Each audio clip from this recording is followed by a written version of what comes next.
how an international auntie was born. London changed the question.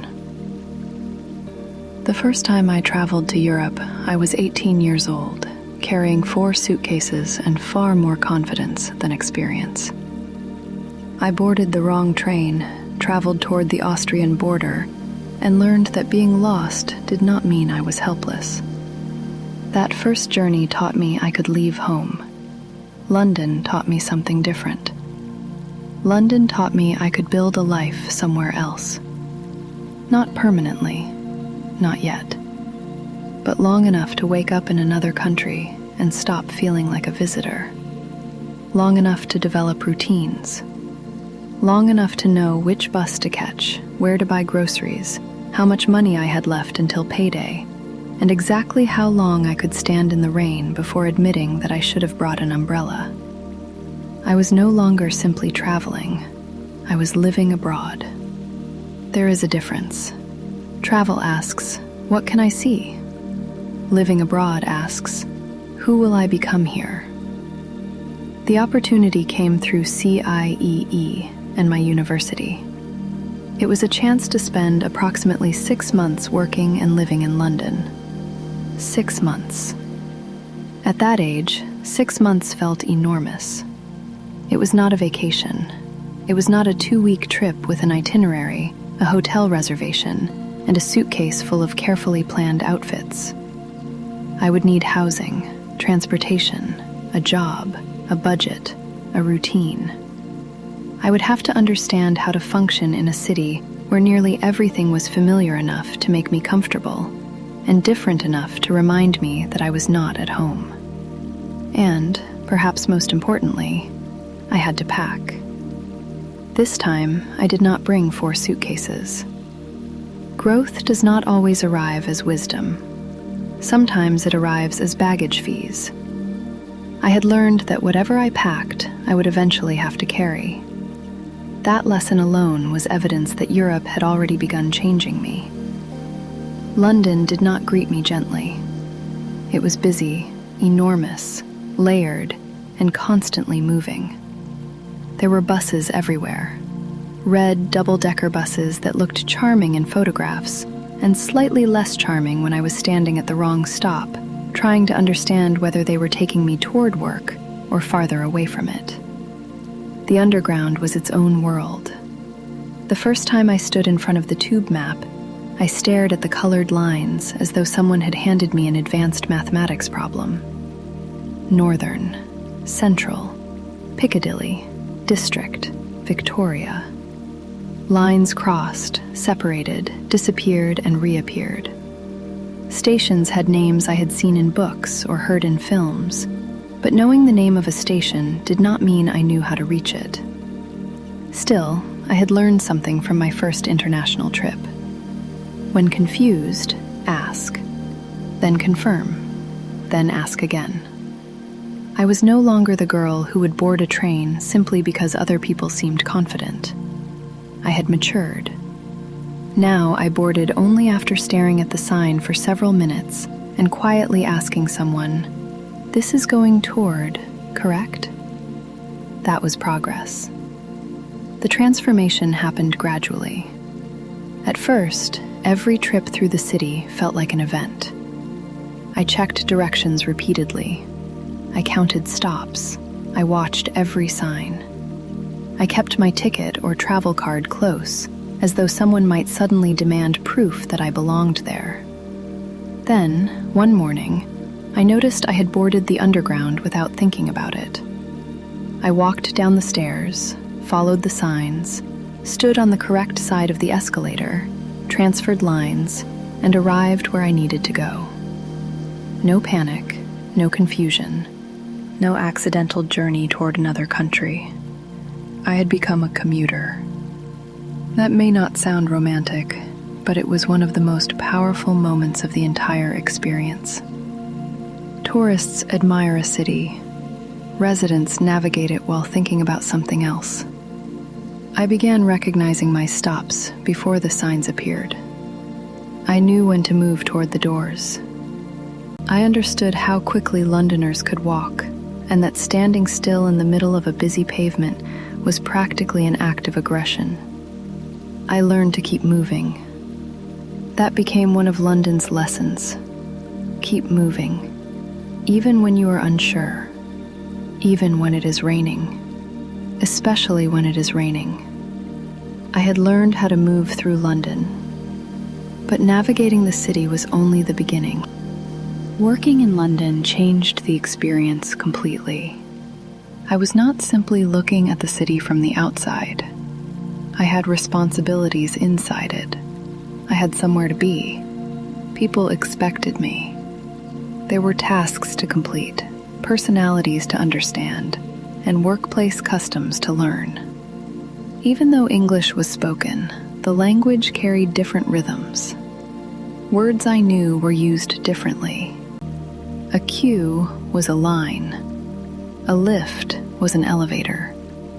A holiday was a vacation. And "Are you all right?" did not necessarily mean someone believed I was in distress.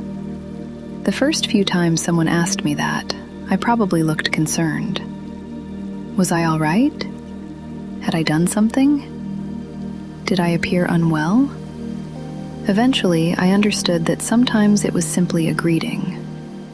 The workplace had its own tone, polite, reserved, and filled with small cultural details that no orientation guide could fully explain. I watched, I listened, I adjusted. That was another form of education. University taught me through courses and assignments. London taught me through people. My university connection gave the experience structure. There were expectations attached to the opportunity.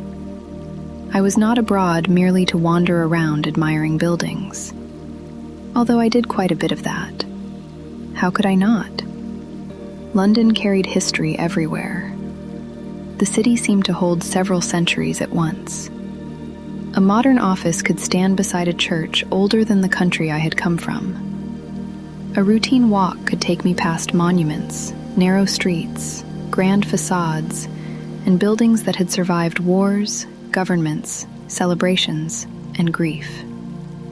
There were lessons in classrooms, but there were also lessons on sidewalks, in museums, on buses, in markets, and in conversations with people whose understanding of the world had been shaped somewhere other than where mine had been shaped. I began to understand that education was not limited to the university. Sometimes education was realizing that your way of doing something was not the only way. Sometimes education was being corrected. Sometimes it was learning to sit quietly and observe before deciding what you thought. And sometimes it was discovering that you had been pronouncing the name of a place incorrectly for several weeks. Living abroad required budgeting. London was not concerned with my youthful enthusiasm. Rent still had to be paid. Transportation cost money. Food cost money. Everything that looked interesting seemed to cost money.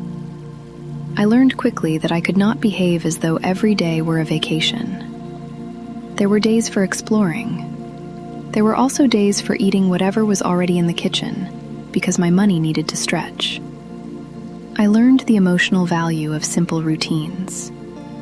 Buying groceries, doing laundry, preparing for work, coming home tired, watching the weather, planning the week. When people imagine living abroad, they often picture landmarks and elegant dinners. They do not picture trying to determine whether they can afford dinner and transportation for the rest of the week. But that was part of the beauty of it. I was learning that independence was not merely the freedom to go somewhere. It was the responsibility of sustaining myself after I arrived. I saw the London people expect. The landmarks, the palaces, the museums, the bridges, the famous streets. But I also saw ordinary London. Neighborhood shops, crowded buses, wet pavements, people rushing to work, families carrying groceries, Workers opening businesses in the early morning. The city after the tourists had gone back to their hotels. That was the London that began to matter most. When you stay somewhere long enough, the landmarks stop being the only story. You notice the woman who works behind the counter, the person who takes the same bus each morning, the park bench where you sit when you need to think, the inexpensive place where the food is good and no one cares that you have arrived alone. A city becomes real when it begins holding your routines. London was no longer merely a destination. It had become a setting for my everyday life. Living abroad also made me more aware of myself. At home, identity can feel familiar because the environment reflects what you already understand. In another country, you become more conscious of how people see you and how you see yourself. I was young, American, black, female, a student, a worker, a foreigner. Each identity entered the room before or after me, depending on the situation. There were moments of curiosity, moments of connection, moments of discomfort, moments when someone heard my accent and immediately wanted to know where I was from, moments when I felt visible, moments when I felt misunderstood, and moments when I realized that being black in London was both familiar and completely different from being black in America. I was learning to carry my identity without expecting every place to interpret it in the same way. I did not have perfect language for those experiences then, but I understood that the world was larger than the racial and cultural conversations I had grown up knowing. Different did not always mean easier. Different did not always mean harder. Sometimes it simply meant I needed to pay attention. Not every day was exciting. There were lonely days. Days when the city felt too large. Days when familiar voices seemed very far away. There was no video calling from a phone in my pocket. Communication with home required more effort, more planning, and more patience. Homesickness could arrive unexpectedly. A smell, a song, a meal, a difficult day at work. The realization that everyone I loved was continuing with life while I was somewhere else, trying to create one of my own. Living abroad taught me that independence and loneliness sometimes share the same room. You can be proud of yourself and still want to go home. You can love the experience and still feel tired of being unfamiliar. You can be grateful and frustrated at the same time. I learned not to treat homesickness as failure. Missing home did not mean I had made the wrong decision. It meant home still mattered. But London wasn't finished with me. The lonely days were about to give way to something I hadn't expected. Confidence. Then there were the other days. The days when London felt as though it belonged to me. Not legally, not geographically, but emotionally. I would walk through the city with somewhere to go and no fear that I could not find it. I would finish work, take the tube, stop somewhere along the way, and realize that I was managing a life thousands of miles from home. I had friends, responsibilities, favorite places, opinions about neighborhoods. I knew which stations required too much walking. I knew which routes I preferred. I knew when the weather report was being overly optimistic. I had become the kind of person who could give someone else directions. That was the true sign. The girl who once found herself close to the Austrian border was now telling other people where to change trains. Life has a sense of humor. 6 months is long enough for a place to change you. It is long enough for the unusual to become normal. Long enough for excitement to settle into routine. Long enough to stop taking photographs of everything. Long enough to experience frustration, boredom, confidence, growth, and attachment. But 6 months is also short enough to remind you that the life you are building has an ending date. As my departure approached, I felt divided. Part of me was ready to return home. Part of me did not want to leave. I had spent months learning how to function in London. Just as the city began feeling manageable, I had to prepare to say goodbye. That is one of travel's quiet cruelties. You struggle to enter a place. You struggle to understand it. Then, once you finally begin to belong, it is time to leave. When I returned home, I brought back more than clothing and souvenirs. I brought evidence that I could work abroad. I could manage money abroad. I could create routines abroad. I could be lonely without falling apart. I could make friends. I could enter unfamiliar systems and learn how they worked. The first European trip had taught me I could survive a journey. London taught me I could sustain a life. That changed the question I asked myself. Before London, the question was, can I really do this? After London, the question became, where else could I do this? That is a dangerous question for a future international auntie, because once a woman realizes she can build a life somewhere else, home stops being the only answer. It becomes one answer, one possibility among many. Looking back, I can see that London was not simply a university experience or a work opportunity. It was training. Training in independence, training in adaptability, training in navigating unfamiliar institutions, training in listening before assuming, training in learning that confidence does not always mean knowing what to do. Sometimes confidence means trusting yourself to learn. I entered London as a young woman still testing the boundaries of her courage. I left understanding that courage could become routine. I did not need every day to feel dramatic. I did not need to prove myself through a crisis. I could demonstrate independence by getting up, going to work, paying attention, managing my money, and finding my way home at the end of the day. Those ordinary acts changed me. My first international journey taught me how to find my way after getting lost. London taught me how to stay, how to wake up in another country and build a day, then another, until the foreign became familiar and the unfamiliar city began carrying pieces of my life. I did not know it then, but London was preparing me for every city that would come afterward. Every apartment, every train, every job, every moment when I would arrive somewhere new and need to begin again. That is how the journey continued, not with 4 suitcases this time, but with a growing understanding that the world was not simply somewhere I could visit, it was somewhere I could live.